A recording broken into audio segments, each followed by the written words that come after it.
Hello students, हम लोग life insurance वाला चैप्टर कर रहे थे, फंडामेंटल्स ऑफ इंश्योरेंस चैप्टर 2। और उसमें हमने कल शुरू किया था parties to life insurance contract, ठीक है, जिसको हम बोलते हैं जीवन बीमा अनुबंध के पक्षकार। अब इसमें दो पार्टीज हम कल कर चुके हैं, जिसमें पहली थी द पॉलिसी होल्डर, इसके राइट्स और ड्यूटीज हम कर चुके हैं, जिसको हम कहते हैं पॉलिसी धारक, अधिकार और इसके कर्तव्य हम कर चुके हैं, ठीक है। दूसरी पार्टी जो हमारे पास थी बच्चों, हमारे यहाँ पर हमें दे रखा है आपकी बुक के में, दूसरी पार्टी है लाइफ अश्योर्ड, जिसको हम बोलते हैं आश्वासित जीवन, ठीक है। इसके भी हम राइट्स और ड्यूटीज कल हम कर चुके हैं। आज हम करेंगे थर्ड पार्टी, जिसका नाम है द पेयर। पेयर को हम भुगतानकर्ता भी बोलते हैं, ठीक है। अब नाम से ही पता चल रहा है ये कौन है, पेयर है, यानी कि ये वो पर्सन है जो प्रीमियम पे करता है पॉलिसी का, ठीक है। तो जनरली जो बच्चों पॉलिसी होल्डर बोलो, इंश्योर्ड बोलो, पेयर बोलो, एक ही व्यक्ति होते हैं जनरली।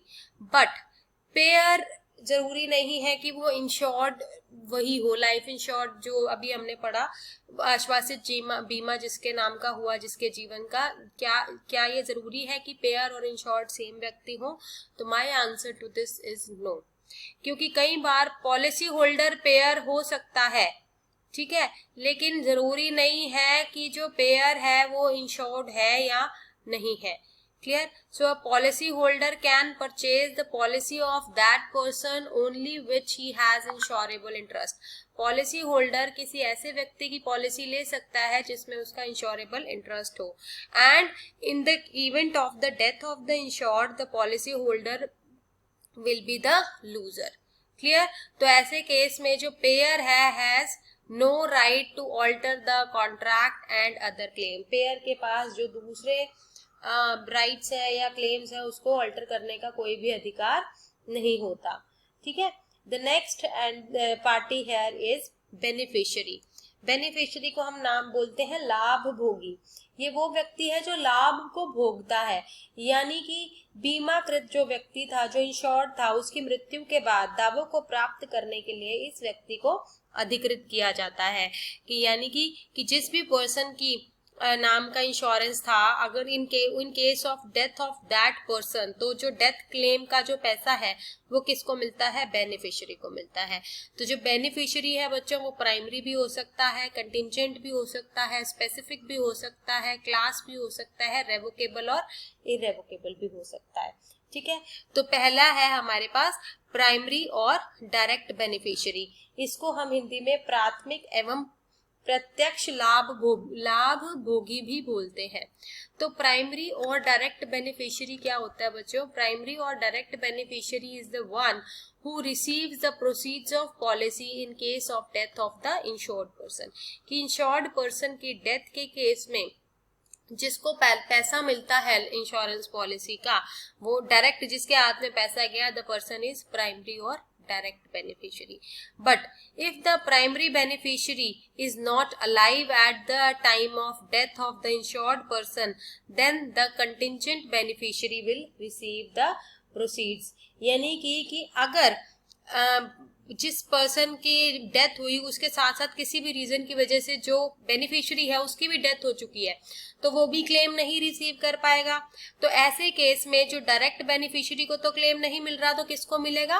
कंटिंजेंट बेनिफिशियरी को मिलेगा बच्चों। आकस्मिक लाभ भोगी को वो बेनिफिट मिलता है। क्लियर? उसके बाद आता है स्पेसिफिक बेनिफिशियरी। कौन होता है बच्चों? Specific beneficiary means the name of the beneficiary is made specific. यहाँ पर जो बेनिफिशियरी का नाम है उसको स्पेसिफिक बना दिया गया है।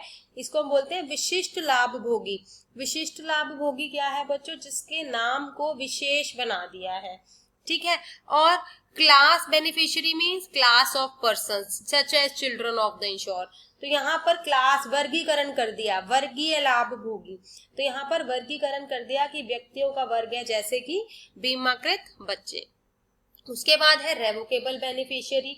रेवोकेबल बेनिफिशियरी होता है निरस्य लाभ भोगी, ठीक है। निरस्य लाभ भोगी क्या होता है बच्चों? बीमाकृत व्यक्ति लाभ भोगी का नाम इस केस में बदल सकता है। Revocable means that can be reversed, ठीक है ना। Means the insured can change the name of the beneficiary, की इसमें इंश्योर्ड जो है वो नाम लाभ भोगी का बदल सकता है। और इररेवोकेबल जिसमें नाम नहीं बदला जाएगा और बदलने के लिए consent of beneficiary is required. ठीक है, अनिरस्य लाभ भोगी में क्या होता है कि लाभ भोगी की इच्छा अनिवार्य है यदि आपको कोई भी कंटेंट जो है इंश्योरेंस का चेंज करना है पॉलिसी का। क्लियर। उसके बाद आते हैं राइट्स ऑफ बेनिफिशियरी, लाभ भोगी के अधिकार। अब वो बेनिफिट्स क्या है बच्चों, राइट्स क्या है, sorry, he has right to receive lump sum amount and income tax free payment. अब जो भी डेथ क्लेम होगा तो वो ऑब्वियसली लमसम अमाउंट किसको मिलता है, बेनिफिशियरी को मिलता है, और इनकम टैक्स से ये अमाउंट क्या होता है, फ्री होता है। सेकेंड, लाइफ इनकम के केस में he has right to receive guaranteed periodic payment over his lifetime. तो अगर उसने कोई लाइफ इनकम की पॉलिसी ले रखी है तो उस केस में एक पीरियोडिक पेमेंट, जैसे आपको पेंशन मिलती है ना सरकार की तरफ से, गवर्नमेंट होता है लेकिन हम लोग प्राइवेट में भी एज सच कोई पेंशन प्लान बाय कर सकते हैं कि जिसमें एक स्पेसिफाइड टाइम पीरियड के बाद हमें एक मंथली रेगुलर इनकम मिलती है। ठीक है, तो अगर कोई लाइफ इनकम टाइप की पॉलिसी आपने बाय किया तो यहाँ पर बेनिफिशियरी के पास ये अधिकार है कि वो गारंटेड पीरियोडिक पेमेंट्स अपनी लाइफ टाइम में ले सकता है। ठीक है, इसको हम बोलते हैं गारंटी युक्त आवधिक भुगतान प्राप्त करने का अधिकार है उसके पास। Next is beneficiary has right to choose how the death benefit should be paid. यहाँ पर लाभ भोगी के पास ये अधिकार है कि वो किस तरह से मृत्यु बीमाकृत की मृत्यु के पश्चात वो भुगतान प्राप्त करेगा। Beneficiary need not to go for a probate process, उसको कोई प्रोबेट प्रोसेस की जरूरत नहीं है, मींस कोई भी प्रूफ देने की, प्रमाण देने की आवश्यकता नहीं है। He can use the funds at his will, वो जैसे भी चाहे उन पैसों का प्रयोग अपनी इच्छा के अनुसार कर सकता है। The next is duties of the beneficiary. अब उसके क्या क्या ड्यूटीज हैं बेनिफिशियरी की, लाभ भोगी के क्या क्या कर्तव्य हैं। To fill the claim form and submit it to the insurance. अब इंश्योरेंस कंपनीज को अपने आप तो नहीं पता चलेगा कि हाँ भाई आपका चलो क्लेम मैच्योरिटी वाली चीज है या कुछ और है, मतलब टाइम पीरियड लैप्स वाली, इवन इन दैट केस, या फिर डेथ क्लेम के केस में स्पेसिफिकली आपको क्लेम फॉर्म तो फिल करना है और उसके बाद वो सबमिट करना है इंश्योरर को।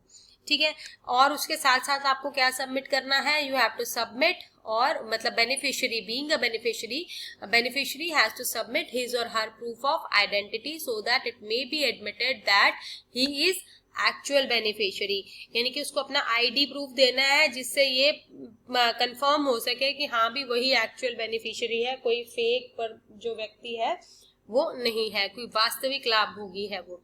Third is to hand over the policy documents along with the claim form and other documents.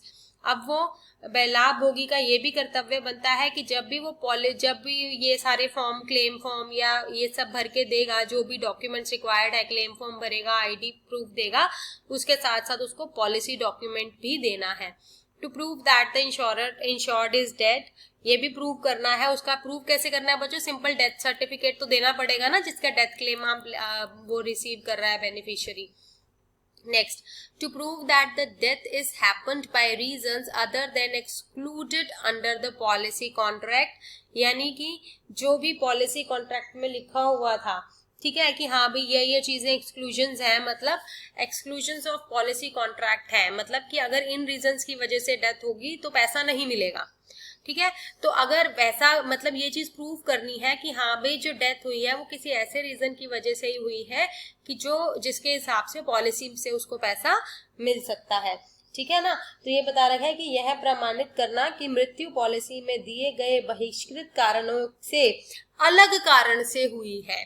ठीक है ना, तो जो भी चीज पॉलिसी डॉक्यूमेंट जिस रीजन को पॉलिसी अलाउ नहीं करती थी पॉलिसी डॉक्यूमेंट, तो डेथ उस रीजन की वजह से नहीं हुई है, किसी और रीजन की वजह से हुई है, that have been allowed by the policy document. इसीलिए वो पर्सन जो है बेनिफिशियरी है वो डेथ क्लेम के लिए क्लेम पैसा कर रहा है। Clear? The next is to get the document certified if the insurer ask for that. तो अगर डॉक्यूमेंट्स के सर्टिफिकेशन के लिए इंश्योरर बोलता है तो वो भी करवाना है किसको, बेनिफिशियरी को। फिफ्थ पार्टी है बच्चों इंश्योरर। इंश्योरर है बीमा करता, ये वो व्यक्ति है, ये वो कंपनी है जिससे आप बीमा करवा रहे हो। तो इंश्योरर कौन है? Insurer is the person who undertakes to indemnify the insured and undertakes to pay the sum assured. यानी कि बीमा करता वह व्यक्ति है जो बीमाकृत को क्षतिपूर्ति का वायदा करता है अथवा बीमाकृत राशि का भुगतान करने का वायदा करता है। मीन्स क्या है बच्चों? फिर से बता रही हूं कि ये वो पर्सन है जिसने गारंटी ली है कि हाँ भाई, जिस भी पर्सन ने पॉलिसी प्रीमियम पे किया है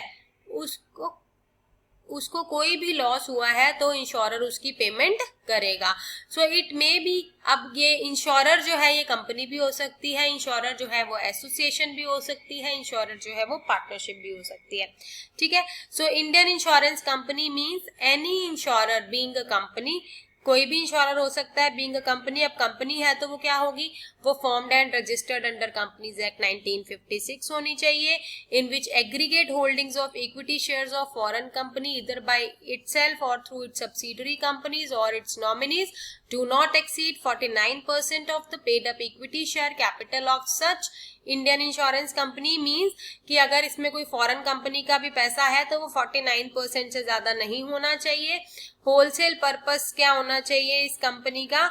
to carry out life insurance business और जनरल इंश्योरेंस बिजनेस और री इंश्योरेंस बिजनेस। इस कंपनी का बिजनेस ही सिर्फ इंश्योरेंस का होना चाहिए, किसी और चीज का नहीं होना चाहिए। राइट्स ऑफ इंश्योरर क्या है?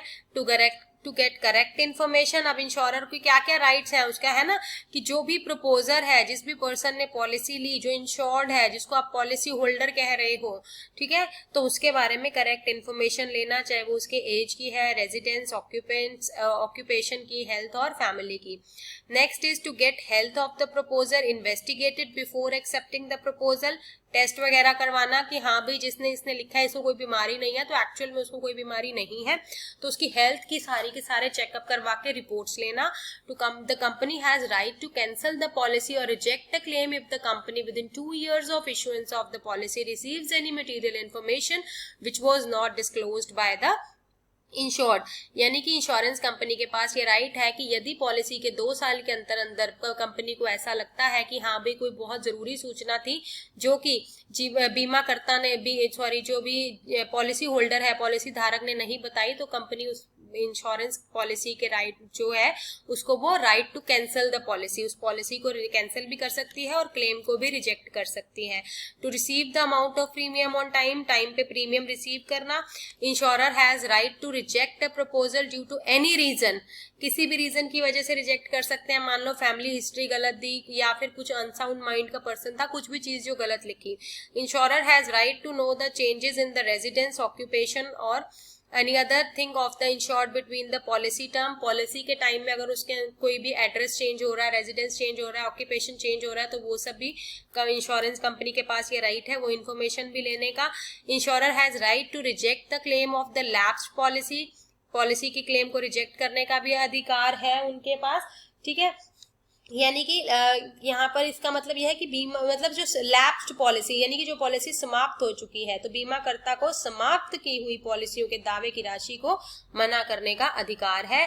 The insurer may ask the policy holder to give affidavit of the good health. ठीक है, और इसमें वो उसको ये भी कह सकता है कि हाँ भाई पॉलिसी लैप्स हो चुकी है, रिन्यूअल कराना है और 6 महीने से ज्यादा हो चुके हैं, तो यहाँ पर उसका गुड हेल्थ का एफिडेविट भी इंश्योरर पॉलिसी होल्डर से मांग सकता है।